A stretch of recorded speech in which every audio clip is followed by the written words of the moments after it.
Yeah. Okay. Good evening, everyone.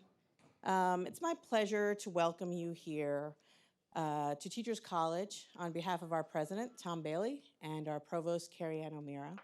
I'm Lalitha Vasudevan. I'm Vice Dean for Digital Innovation here at Teachers College and also the Managing Director of the Digital Futures Institute, which is the entity that oversees this beautiful space that we're in today. The Smith Learning Theater, where we are, was designed as a testament to innovation. Launched about 8 years ago, the theater is a black box theater design with advanced digital capabilities, modular structures, and embodies what we value most here at TC. The perfect balance of possibility and purposeful constraint, as you can see by these immovable pillars. In many ways, the space mirrors our mission here at TC. As a graduate school of education, health, and psychology, we strive to create what John Dewey called, quote, conditions that are conducive to growth. Here, our students meet rigorous academic expectations and innovative learning opportunities that are carefully crafted by our faculty. At Teachers College, teaching and learning exists within an ecology of imagination, creativity, and deep curiosity about the world, its present state, its history, and its future. But we don't just question, we create solutions.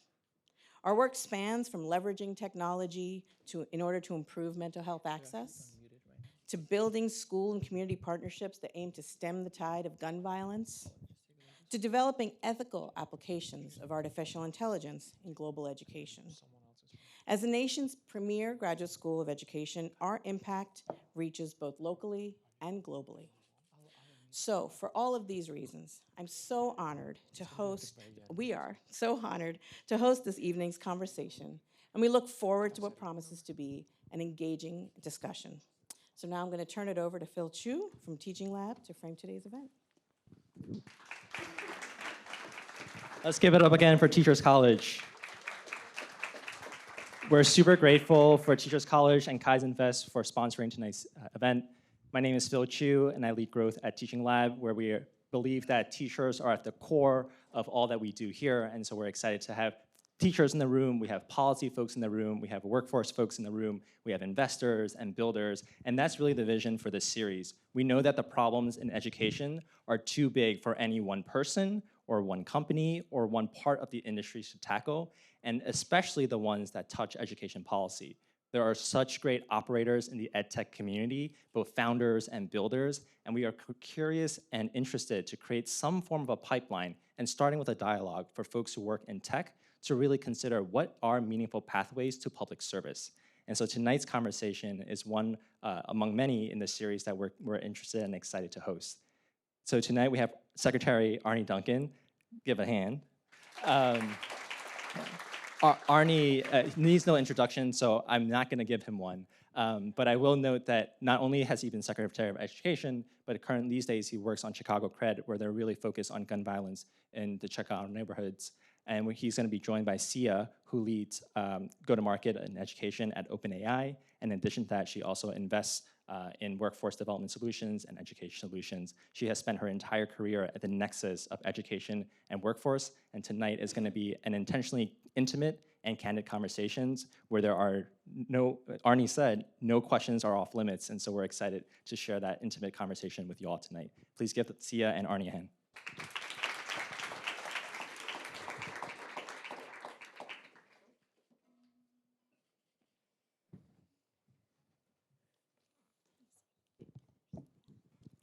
Thank you so much for joining us, Arne, and thank you all for coming. We're so excited to be having this conversation. So Arne, we asked the audience to submit questions, and we were flooded. People are just so excited to learn from you tonight. I've tried to synthesize some of those questions, and then we'll also open it up for audience questions after. So if you have any, please keep them in mind. So to get us started, Arne, there's so many things that you could have pursued given your skills and your background. Why did you choose public service? And how should people think about the impact that they can have in public service versus the private sector? And I meant what I said earlier, please ask anything. Let's make it interesting, and appreciate you guys working together and sort of building a community, which I think is so often in education, we're in our silos. So I know, I think you had John King a couple weeks ago, you said, so John's a lot smarter than me, so listen to what he said, and I'll try and add a couple pieces. I'll try and keep my answers brief so we can get to as many questions as we can. I really didn't set out to go into public service. It's interesting. Why I started, my mother, I grew up in the campus of the University of Chicago. My dad was a professor there. My mother ran an inner city tutoring program that was like 12 blocks from our house. We used to walk there some days, but it was across the invisible barrier between middle class integrated Hyde Park on the south side of Chicago and all black, all poor North Kenwood, Oakland. And she raised my sister and brother and I as a part of her program from the time we were born. We've all tried to follow in her footsteps in various ways. She did that work for 50 years until her health gave out. Unfortunately, she passed pretty recently. My first real job after playing basketball overseas was to run a small I Have a Dream program where we took a class of sixth graders and promised we'd pay for their college education if they made it through high school. And so my best friend, John Rogers, runs Aerial Capital Management. He funded my sister and I to do this work and try and build upon our mother's work. My mother had always done an amazing job, but literally barely had a budget.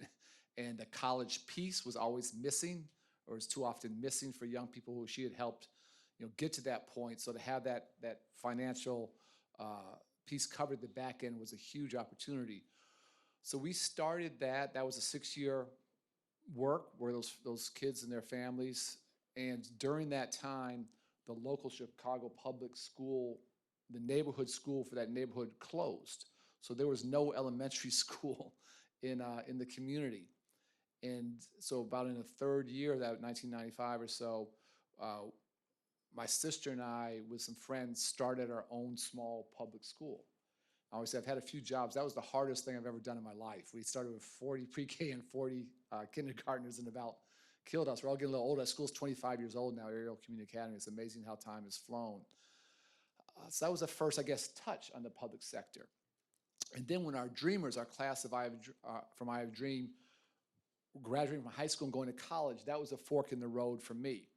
And we thought about a lot of different things. We thought about doing another class of I Have a Dream, which would have been another 40 students.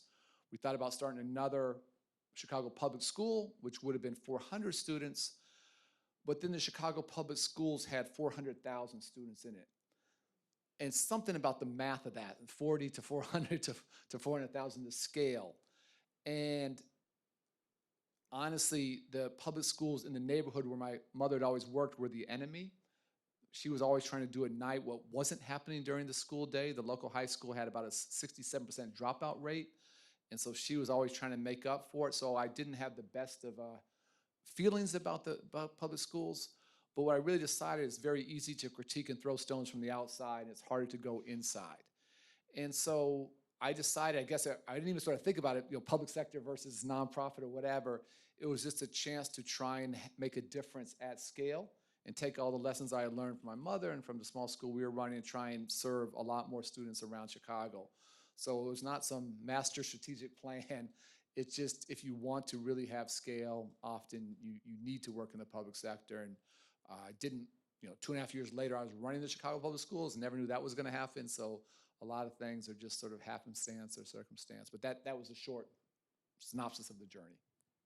If looking back, would you still stay and do public service versus potentially working at a private company that can help scale solutions? I think for all of you, there's no right or wrong answer in any of this. So I don't think you have to do private sector or you have to do public. I just say we always need great people in every sector. Government, nonprofit, for-profit, startups, whatever it might be. And it's really about where you think you can have the maximum impact, where you think you can learn, where you think you can grow. And I'll keep coming back to scale. For me, small pilots, I get small pilots, but there's so many kids so desperately in need, tens of millions of kids around the country, which you all know, not being served well today. So I'm really interested in what we can scale. So I don't have a bias either way. I think it's really hard work, inside the system or outside the system, and just appreciate people thinking about, not just thinking about it, sort of devoting your lives to trying to serve more kids. And at different parts of your journey, you might want to work in different sectors. I've done the nonprofit side. I haven't done the for-profit side. I'm on a number of for-profit ed tech startups now, companies, so I'm engaged, but I've never run one myself, didn't have those skills. The missing piece on my resume is I never worked at the state level, and the state's obviously an important player in this, so in a perfect world, I would have done that. And the final thing I'll say is whatever you're doing, it's just, to me, so important you stay rooted in real community of real people. And it's so easy to get disconnected. And so I've always, when I was in DC, I was never in DC. I was always in schools, traveling around the country and talking to kids and teachers and parents. And so whatever you're trying to do to have impact, don't get caught in ivory tower. Stay connected and grounded and rooted. And keep testing your ideas with people who are actually living living this work. I've been thinking a lot about civic duty recently. So, just for context, my family and I immigrated here when I was 6, and I grew up mostly in Texas public schools. And looking back, I realized that teachers at my school really emphasized the civic duty and civic participation, especially when we were in elementary and middle school. They were like, "You're an American now. These countries' problems, like the country's problems, are your problems as well. And it's up to you to help kind of shape that." And now, when I think back to that class, like in my 20s, I started reflecting on this. And I realized that when you grow up with this kind of sense of purpose, that the country is yours or the sector is yours, you feel much more motivated to like pursue a career and like try to better the world. And now when I think about how like civic participation is falling and like fewer people are running for office, I've been thinking a lot about how we can teach that at scale. What are your thoughts? Like, how do we teach, like, I guess, purpose and civic duty at scale? Well, these are deep questions for a man. Ooh, I'm thinking a lot about that. I don't know if I have good answers. I'll just say, well, state the obvious. Um, I don't know if our country's ever been more deeply divided than it is now. No time that I can remember. Uh, Tremendously worrying, concerning for me. I have strong feelings about who I'd like to win in 2 weeks. Not, you can ask questions about that. Probably not why we're here tonight. But I am concerned that whoever wins the election in 2 weeks, our country will be even more divided 2 weeks from now than it is today. And I really believe our democracy is fraying at the edges. Our democracy is weaker and more fragile than I ever thought it was growing up. And I don't take for granted that our democracy will still be here if we go down a certain path. And I'll try and answer your question directly. I'm always trying to think about how do we bring the country back together? How do we find some common purpose? And I always think education should be the ultimate bipartisan or nonpartisan issue. For me, there's nothing left or right or Democrat or Republican about more kids having access to pre-K and more kids reading at 3rd grade and higher graduation rates and more young people going to college and graduating. These for me are like, those are nation-building goals. And no side has a monopoly there. So I would love to see the country unite behind some goals for our kids and for our communities and for our economy and breaking cycles of poverty that are all, for me, integral. Education, you can't separate those goals from education. Like education is the only way to get there. I do think it's interesting that the culture that the teachers sort of help to teach you. I do think the civic education piece is missing or needs to be reemphasized. High school, middle school, elementary. And I don't say that's easy, but what I'm really thinking about is how do we get kids across the country to get to know kids not like them? Like it's not just an academic learning civics better or learning the 3 branches of government better.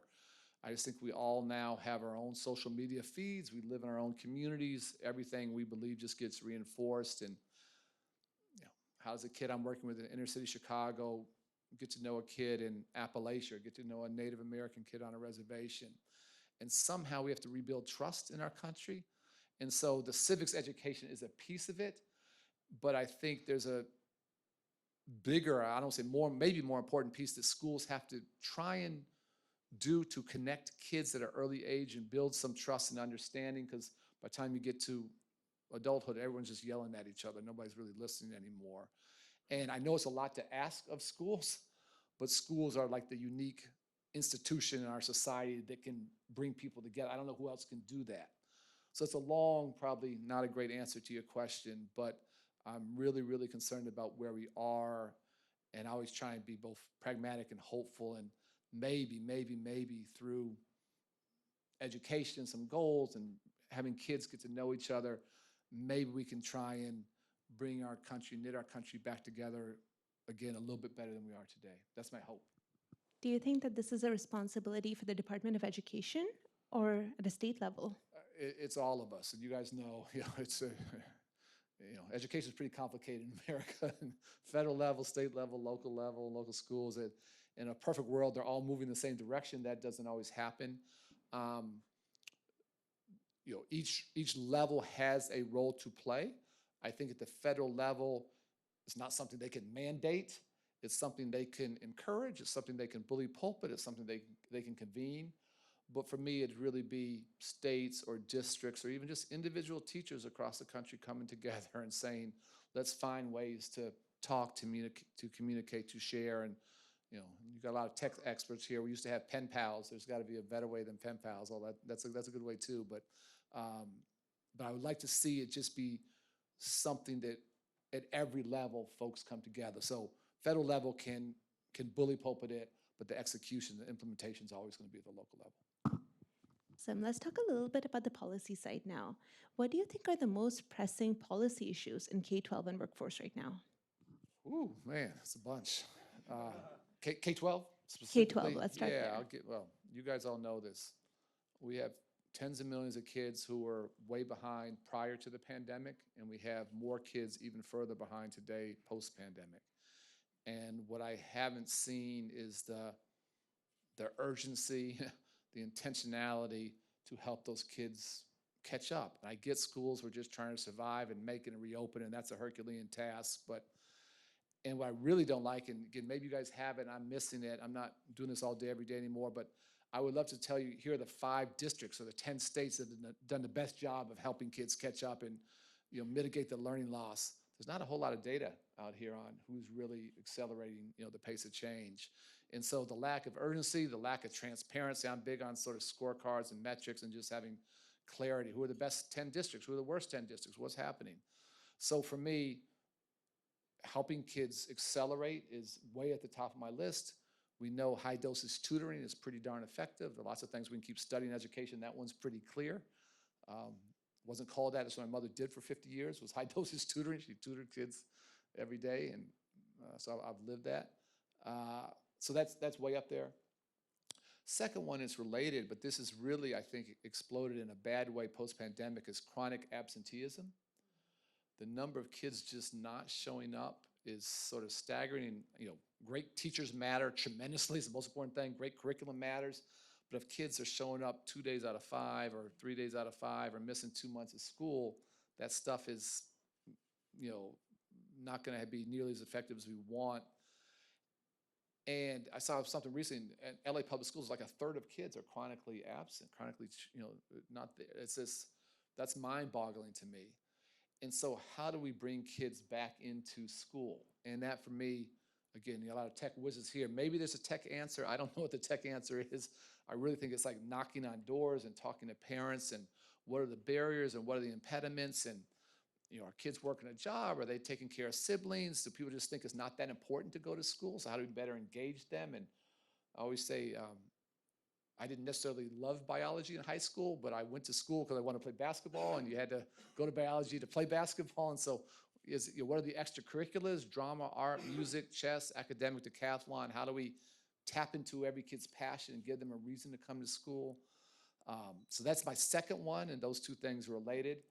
My third is, obviously, we know we have a teacher shortage that's getting worse probably, and how do we attract and retain great talent? And I got a lot of thoughts on how we could do that better.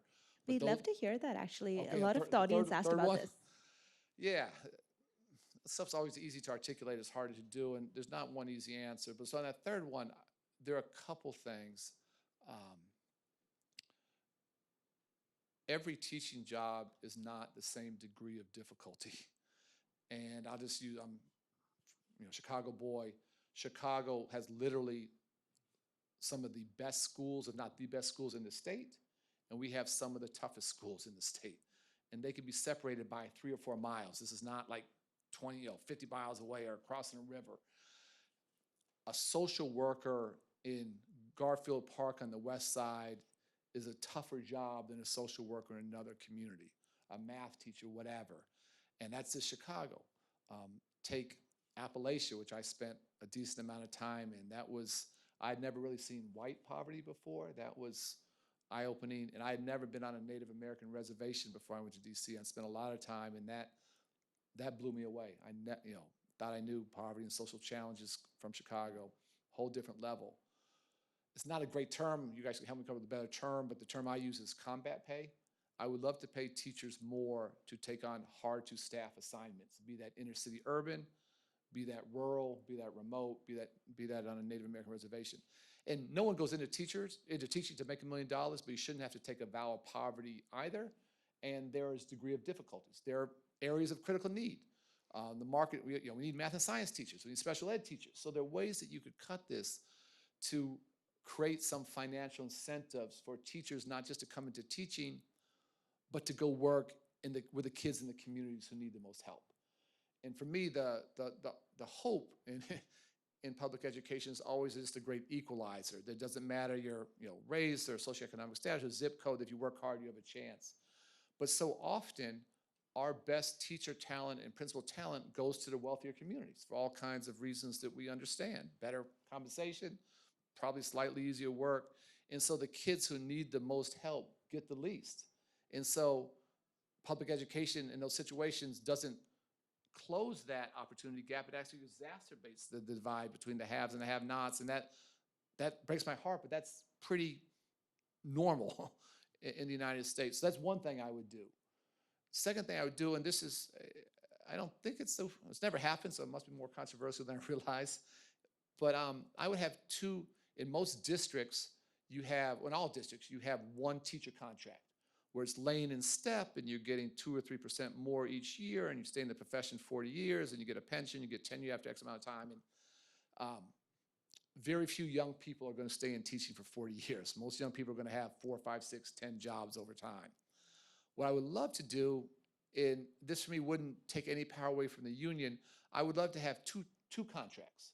I would love to have the traditional lane and step, sort of slow rise, lots of stability contract, but I would love to have another contract that doesn't matter on the age. You could be a young teacher or a veteran teacher, but if you were showing great performance for your students, if you were really demonstrating your ability to accelerate student learning, I'd like you to make a lot more money, a lot more money. So I'd love a 20-year-old teacher to get, pick a number, 100 grand, 120 grand, if they were doing a great job with kids. And they could opt in, so teachers could pick which contract they wanted, so you're not forcing anybody to do anything they don't want to do. And so I would love to, change, again, have a more pay for tougher jobs and more pay, if you wanted it, for getting real student achievement and student growth disproportionately high.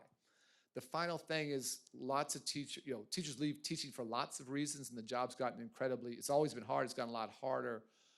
But the biggest reason why most teachers leave is not because of financial constraints, it's due to bad management at the school. And that's true for all of us. So who your boss is, who your supervisor is, that matters tremendously on job satisfaction.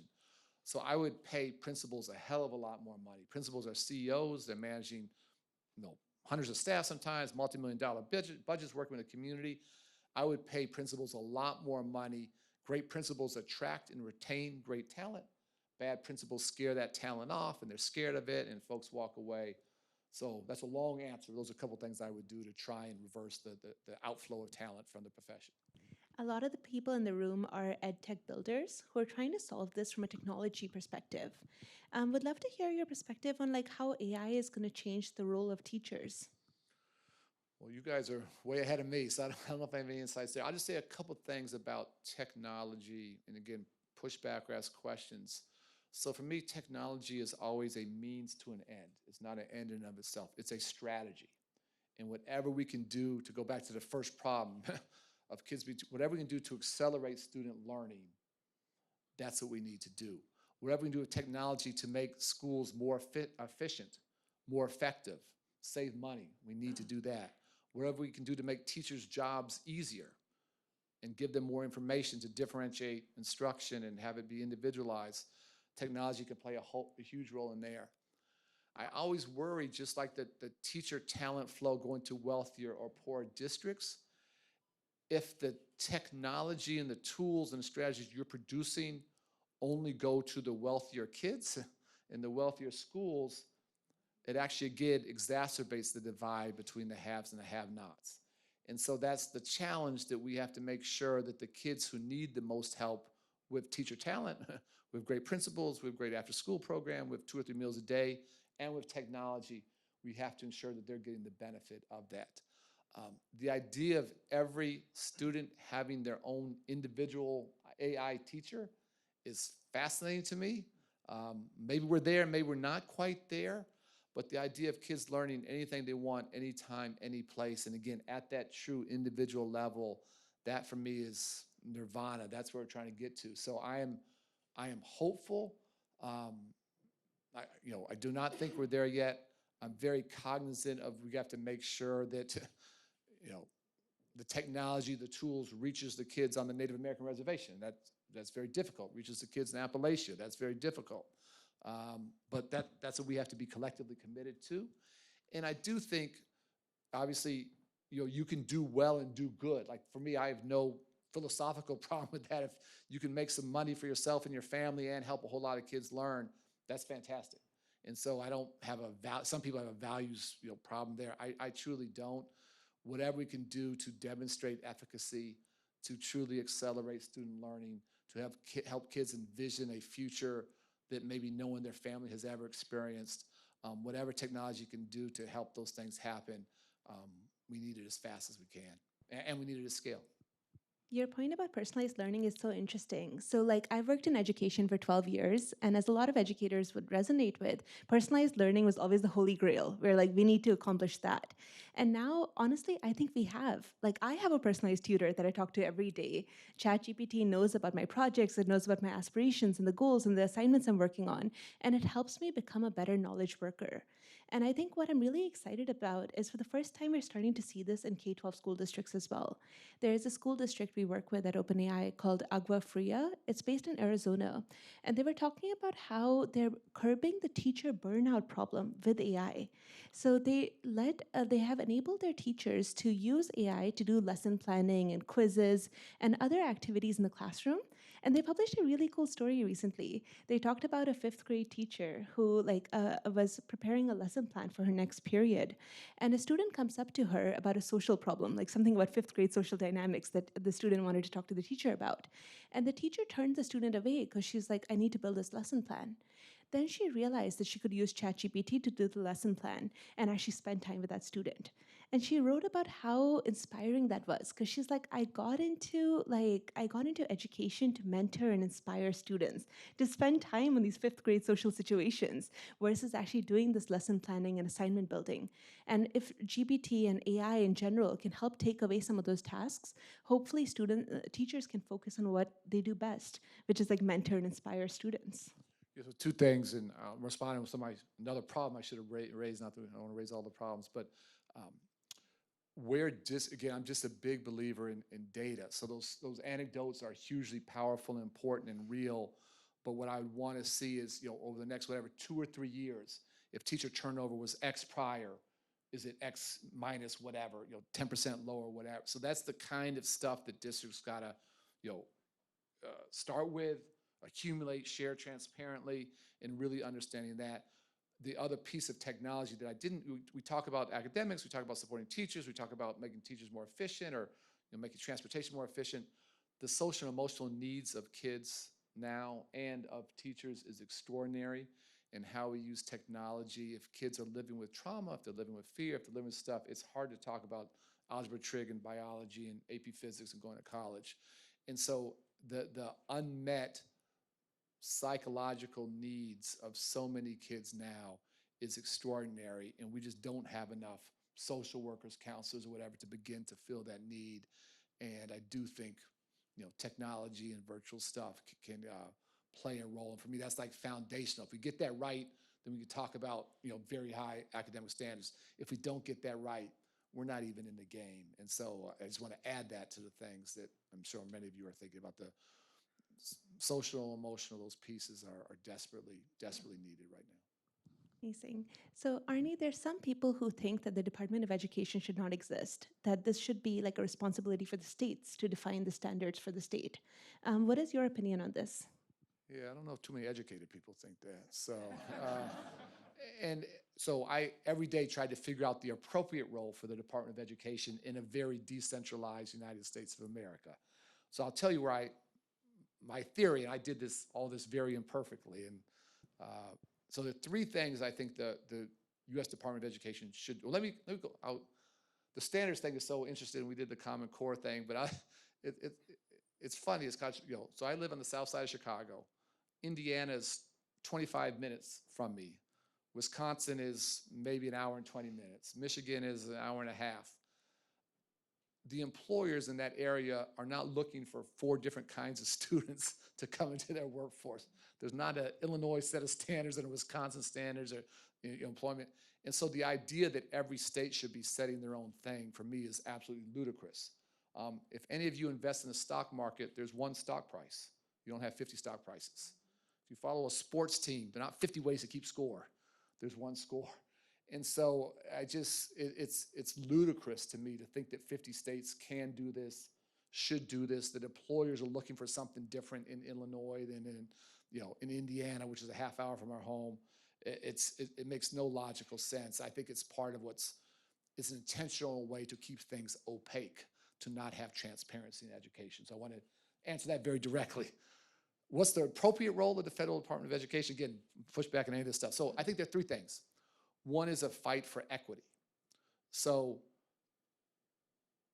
for a long time in the United States, children with special needs were denied access to public school. They weren't allowed to go. Tom Harkin, who was a senator from Iowa, who I worked closely with, he talked about his brother being deaf and being denied the opportunity to go to public school. When we tried to integrate schools, you needed the federal government to come into Little Rock, Arkansas, to give kids a chance to go to school. Money for kids with special needs, money for poor children. That fight for equity has to be led, or should be led and championed at the federal level, because not every state is a good actor. And that's been true historically, and that's absolutely true today. I'll give you one graphic, difficult situation, but there was a young girl in Alabama who was raped by the football team. And I don't want to get emotional here, and she was suspended for lewd behavior. So her case comes to our Office of Civil Rights. I wish we didn't have to adjudicate that case, but that young girl was given the opposite of justice at the local level. So that's just reality. So that's a fight for equity. A second, for me, was a fight for excellence, and this is what we try to do imperfectly of Race to the Top. We're trying to raise standards, and the equities here, excellent. What's the high bar? Making sure kids are college and career ready, making sure they have a chance to go to college and take college classes for college credit. College is too expensive, as all as you know. Some of you are probably still paying back loans. I apologize for that, but we spend $10, $12 billion a year for high school graduates to go to college to take remedial classes. So they're burning through Pell Grants and loans and everything else, their parents' spent savings, because they did not have the classes. They did not have the academic preparation to take college classes for college credit. I went to some communities where 75% of high school graduates were taking all remedial classes. Something was broken there. And then the final thing, which is, again, sort of a lot your space, is fascinating to me, is innovation. So I went to hundreds and hundreds of schools all over America. I promise you, for every problem we have in education, it is being solved exquisitely well some places. What we don't do in education is scale. We all have phones scaled because we all needed phones. And so for me, the U.S. Department of Education is uniquely positioned to scale, to put money behind what works. One of the most successful things we did was something called the I3 Fund Invest in Innovation, where we put money behind, not my ideas or President Obama ideas, just show us in the local community what you're doing to raise graduation rates or raise test scores, and let us help you serve more people. We put a lot of money behind it. It ultimately got killed by Congress on both sides of the aisle because Congress is used to taking home their small slice of a block grant and not having to compete for money. But those three things, fighting for equity, raising the bar, trying to fight for excellence, and trying to scale innovation, those are three things that I think the Department of Education has a uniquely important role to play that nobody else can, can play if they are doing those things effectively, which isn't always true. Thank you for the very candid answer. I'll ask one more question before we open it up to audience questions. This was the most popular question submitted. What advice would you give to the Secretary of Education coming in 2025? Ooh, man. Especially Well, on the personal front, about like how to deal with that kind of role. I, On the personal front, like how to deal with that kind of role, like what attributes yeah. to showcase and how to Wow. lead. Yeah, that's a great one.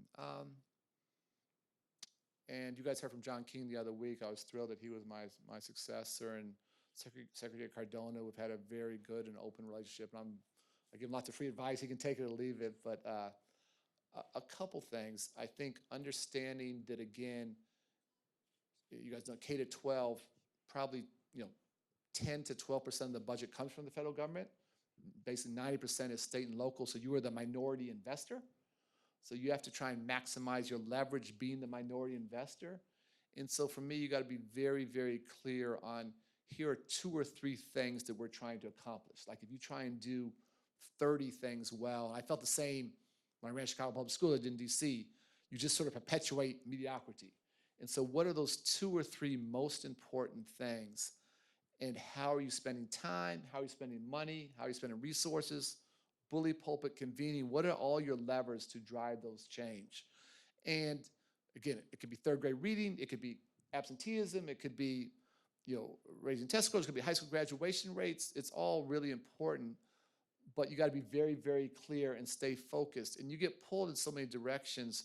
The thing that we're all, our most precious resource, our scarcest resource is our time. And so I was obsessed with this. I would have my, I have my priorities, and I have my assistant print out she would do a pie chart of how I spent my time each month. And boy, there are months when I spent very little time on one of my key priorities. And so I'd have to really, man, what can I let go? What can I delegate better? What can I hand off so that I'm trying to personally drive this stuff? And that's easier said than done because there's always crazy stuff coming at you. So very clear on priorities. And those priorities might change 2 years from now, but you're going to keep them at least for a year. And then you got to be honest about your progress or not. You double down or do something else. So that's one. Second one I sort of alluded to is just that I didn't learn much sitting behind my desk in DC. It's a nice fancy desk. I probably sat there like 3 times. Like you got to be out traveling. It's a big country. It's a big country. And I had a lot of urban street cred. I had no rural street cred. So I spent a lot of time in rural communities, and it was fascinating. I spent a lot of time traveling with Republican congressmen and senators because it was really important to build those relationships and build trust. And some of my best partners ended up being Republican governors who were pretty skeptical at first, but understood I really didn't care about politics. I just wanted kids to learn better, and we could do some things together. So getting out of DC, getting around real people, real teachers, real parents, real students, hearing those conversations. That's the way you pick up themes, and there are commonalities, but there's differences, across the country. So clear set of goals, clear set of metrics to be transparent whether you're achieving them. Travel as much as you can. And these jobs don't do anything if they don't humble you. If any of us thinks we can do it by ourselves, it's not that easy. So how you try and build the most diverse, smartest team around you. And I tried to bring in folks who were, my weaknesses were their strengths, and actually met today with Emma Videra, who's CEO in the New York City schools. So they do an amazing job. She was my chief of staff, and just love to see sort of her ascension and what she's done. But Emma had a lot of strengths I didn't have, and having her, now be able to play at the level she's playing here in New York is fantastic to spend some time with her. So building the strongest, and you need people to tell you what you need to hear, not what you want to hear. And I always said, anticipate every decision we make is going to be on the front page of the New York Times. We welcome that. We want that scrutiny. We just need to try and anticipate every single question that's going to be asked. and have a good answer for what we're doing or what we're not doing and why. So I heard focus, advocacy, exposure, and probably resilience there, the New York Times example. Yeah, a team, having the highest quality team. And again, I was blessed. The amount of people who came in across. I built a local team. I never built a national team before that. People come from all over the country and take huge pay cuts. Like it honestly, it blew me away. And that was again, we are far from perfect, but boy, that team I would take to battle anywhere. It's just yeah, people want to serve. People want to help out, and that was one of the joys of my job was being able to bring that talent together and try and help that mesh. Amazing. So we'll take some audience questions now. We'll start with Greg. Please introduce yourself and ask the question. The mic is coming right there. Thank you. Well, first, thank you both for your time, and Secretary Duncan, thank you for your service to our country. Really appreciate it. My name is Greg Bybee. I'm the founder of Avella Education, and I love your idea around kind of combat pay and also optional merit pay. So 2 questions there. First is, where does the money come from, given sort of fixed unit economics and funding formulas? And then second, maybe more spicy, is why would you hire the teacher who picks the, what you call lane and step contract? Ooh, that's a good question. 2 good questions. So where does the money come from? Money's always tight, as you know. For me, this is interesting. For me, you could always, if folks were open, and you need to come up with a better name than combat pay. I hate saying that, so help me rebrand that one. I'm no good at marketing. For me, I would always try and start with private sector funding in a local community. Not every community can afford that, but for me, you always want private sector innovation to sort of drive change, and then to scale it, you need the public sector to step up. So asking most districts to do that out of the gate is probably hard, but could you get the philanthropic community, could you put the business community to put some money up, pilot it, X number of schools, whatever, see where it goes. And there's no magic, no magic formula here. But I think that's the way to get it going. I am actually extraordinarily confident the results would be fantastic and would force people to change over time. But same thing, you need data. You need to prove that. It can't just be, I think this or I have this hunch or intuition that's insufficient. So I would want to generate a case that this is leading to better outcomes, to less teacher turnover, whatever, and then you can force that into the system. That's a great question. So for me, I was honestly thinking, this is broad and not fair, but I was thinking current teachers that are more veteran teachers, that might be more scary to them to go that other route. And so to stay on that traditional path makes more sense. Younger teachers have a chance to opt in. So it's a fair question, and my personal bias would probably be a little bit more to the entrepreneurial. But again, I try really not to judge. And I'll just, let's say, first generation college goer, very uncertain of, making it in the world, helping support family back home. Maybe the more money would be helpful, but that could be really scary. I just want a little bit more stability in my life. Maybe I'm a single mom raising 2 or 3 kids, and I can't afford to, even as higher reward, I can't afford that risk. So for me, it's really all about outcomes. I'm a little bit agnostic. I have my bias, but I wouldn't say there's no way I would hire someone from this camp, because everyone's personal situation is different, and I don't want to prejudge where they're coming from. Do you think the unions would allow that choice? Okay. Obviously, that's a huge challenge, but I really, really, really tried to think about this. I don't know. I don't think it disempowers them whatsoever. I think they offer basically one flavor of ice cream, and not everybody wants to buy that flavor. And you don't need 31 flavors, but I think you need 2. And at a certain point, as our teacher shortage grows, as the need for great teachers grows, I just desperately hope unions and districts. I mean, honestly, what I'm talking about, I haven't seen a bunch of districts asking for it and unions saying no. And so it always, where's the management? Where's the district on this? Again, same thing. Could you pilot in some schools? So the knee-jerk reaction would be to oppose.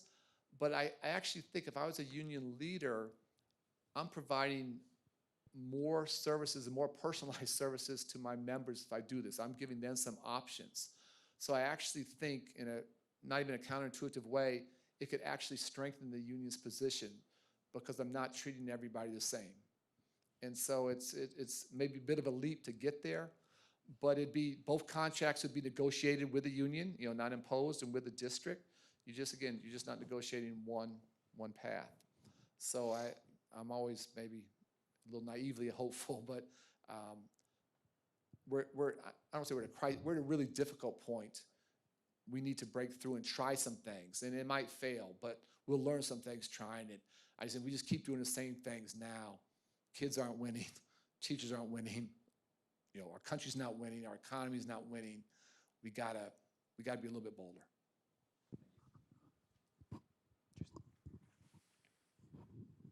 Hi, I'm Jason Palmer. At the beginning, you were talking about how it's like a very polarized time, and I'm one of 500 organizations that's working on trying to bring the country together, and I've been focused also on learning how little civics education there is. There's only about 60 cents spent per student in America on civics education, so we've walked ourselves into this over the last 30 years.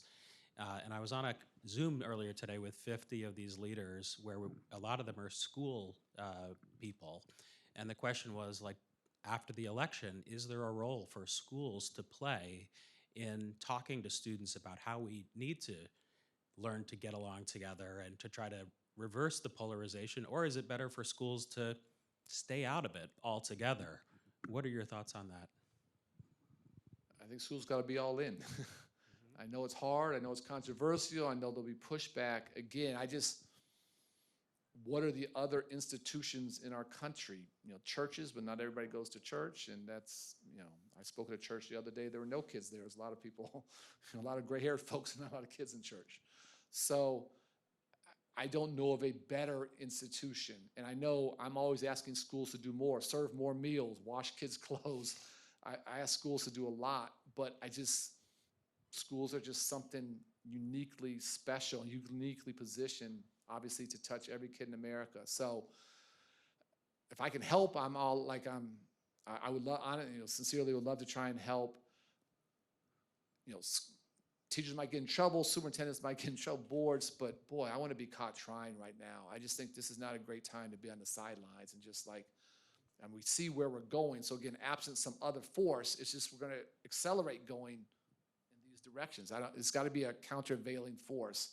And again, schools aren't the magic answer and probably can't do it by themselves. But boy, if we could lead by example and start to do some things with, you know, 5 and 6 and 7 and 8 and 10-year-olds, man, I think people would. It's a huge, huge need. There'd be a desperate desire to support that and see it happen. So again, personally, if I could do anything to try and help, I would sure love to try. Yeah, yeah.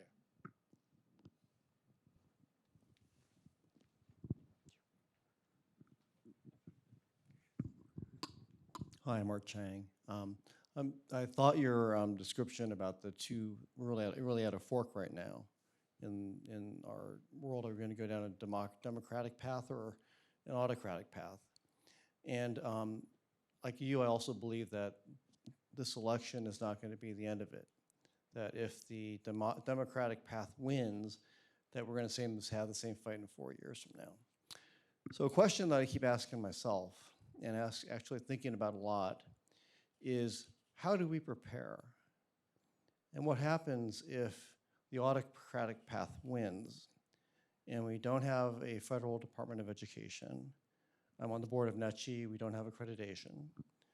And I teach at Columbia, which is in the bullseye. And so what do we do to prepare for, and we live in New York City where budgets will be cut by Congress and by the White House. So how do we prepare, and what advice would you give to somebody who is trying to do the best thing for the kids in our city? Wow, I'll be dead honest. I don't have an answer for you. I wish I did. And again, be very personal and not, you know, I'm just desperately trying to win right now and do everything I can to win, because it's unimaginable to me, the other path. And we may have to look at that path 2 weeks from now or 3 weeks from now. I desperately hope we don't. But honestly, I haven't spent I should have probably just been dead. I have not spent any time thinking about what the play is there because the consequences are so devastating. I just can't quite wrap my head around it. But we may be there, and so I'm a little late to the party and open to thoughts. But I'm just trying to, with every fiber of my being, every minute I can, trying to figure out a way that we don't have to make that choice. But your points are, well, when we got it prepared, it is a possibility and maybe even a likelihood, so that's very real. And your point is, even if that doesn't happen now, it doesn't mean that threat goes away from the United States.